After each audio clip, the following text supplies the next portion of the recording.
تو جس کو میری سنت پسند نہیں فلیس منی، یہ جان لو میرا طریقہ جو ہے، اس طریقے میں نے پہلے بھی عرض کیا ہے بعض مواقع پر کہ دو چیزیں دیکھنی ضروری ہیں، جبکہ عام طور پر ایک عام آدمی جو ہے وہ ایک چیز پر نگاہ گاڑ دیتا ہے۔ یہ چیز حضور سے ثابت ہے، ٹھیک ہے، ایک بات ہو گئی ہے، کتنی ثابت ہے یہ دوسری بات ہے۔ جو مجموعی ایک سنت کا ہمارے سامنے نقشہ آتا ہے، جو اسوہ رسول کا مجموعی نقشہ آتا ہے، اس میں ریشو پروپورشن کیا ہے، کس چیز کی کتنی اہمیت ہے، یہ بھی ثابت ہے، یہ بھی ثابت ہے۔ لیکن جو وہاں تولا ہے اسے آپ نے سیر کر دیا، اور جو سیر ہے اسے تولا کر دیا، تو ختم ہو گیا معاملہ، برعکس ہو جائے گا۔ ایک نسخے کے اجزاء ہیں، ٹھیک ہے، یہ 4 اجزاء ہیں، 6 اجزاء ہیں، یہ ماشا بر ہے، یہ تولا بر ہے، یہ چراغ بر ہے، آپ نے الٹا کر دیا، ماشے والے کو تولا کر دیا، چٹاک کر دیا، اب وہ نسخہ شفا نہیں رہے گا، ہو سکتا ہے نسخہ ہلاکت بن جائے۔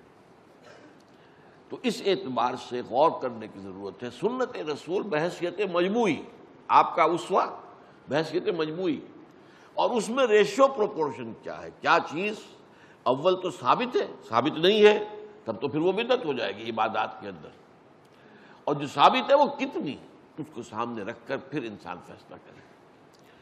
تو یہ بات کہ جو فرض نماز ہے اصل اہمیت اس کی ہے۔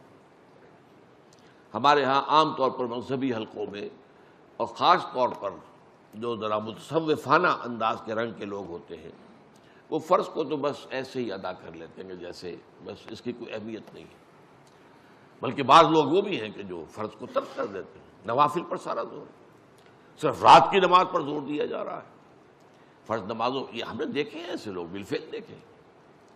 یہ تمام چیزیں جو ہیں در حقیقت اس پھر راہ نبوت سے انسان کو ہٹا دینے والی ہیں۔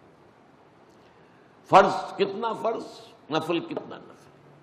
نوافل کے بارے میں جو شریعت سے ثابت ہے، وہ تہجد بھی نافلۃ لک، حضور کے لیے تو لازم تھی، باقی کے لیے لازم نہیں ہے۔ جو قیام اللیل شروع میں تھا وہ لازم نہیں ہے۔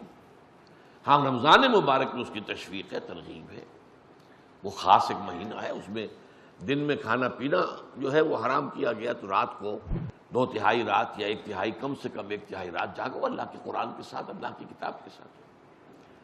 تو یہ اصل میں جو توازن ہے یہ جو ہے بہت ضروری ہے۔